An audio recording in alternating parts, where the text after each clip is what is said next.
Sabado ng 1:00 ng hapon, habang patuloy na tumutugtog ang radio drama. Yung man tipong madi na nakatayo ka na lang sa gilid ng kamaisan. Habang pinagmamasdan ng malawak na taniman ng mais na tila ba'y walang hangganan. Yung tipong init ng araw ay tumatama sa iyong balata. Habang naririnig mo ang tunog ng pala ni tatay. Habang binubungkal ang lupa.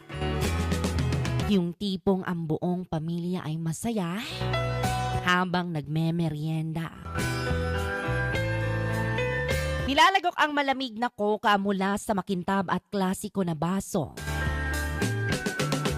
Ramdam mo ang kasayahan ng simpleng sandali. Tulad ng mga lumang drama sa radyo mga kaigsuunan na binibigyang buhay muli ang inyong maliit na kubo sa bukid. Buti na lang mga kaibigan, sa tulong ng McDonald's ay mas may babalik pa tayo sa nakaraan. Dahil po magkakaroon po sila ng collector sa